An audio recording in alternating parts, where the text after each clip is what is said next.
ริ่มไหลนองพอเดือน12น้ำในคลองก็เริ่มจะทรงครั้นถึงเดือนยี่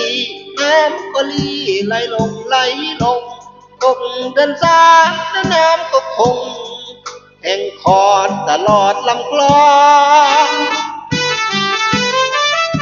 เมื่อเดือน11น้องให้สัญญาชวนพี่มาเป็นขวัญตาในเดือน12พี่เตรียมขันหมากทั้งรับปากว่าจะซื้อทองแต่ความหวังของพี่มันต้องทั้งทลายเหมือนสายฟ้าผ่าเพราะว่าเดือนยี่ในข่าวน้องมีแฟนใหม่โอ้เอ๋ยน้ำใจน้อใจสาวชาวบ้านนาทั้งเป็นไปได้เหมือนสายน้ำเจ้าพระยาพอถึงเดือน4เดือน5น้ำเจ้าพระยาก็แห้งลงเมื่อเดือน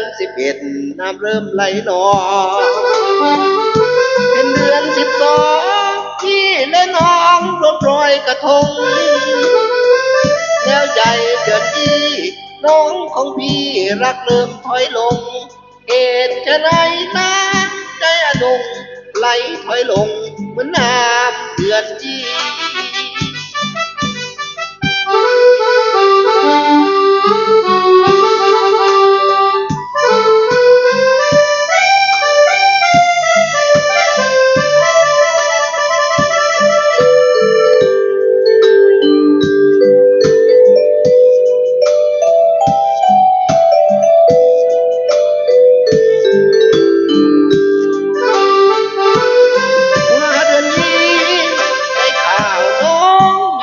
ใหม่โอ้เอ๋ยน้ำใจ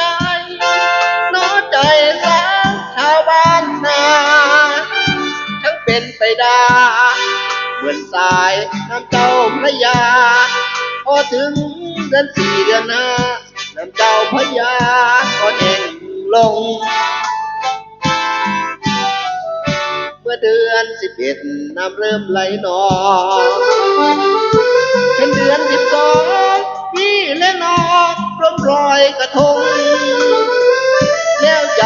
เดือนที่น้องของพี่รักเริ่มถอยลงเหตุจะไหนน้ำใจอนงไหล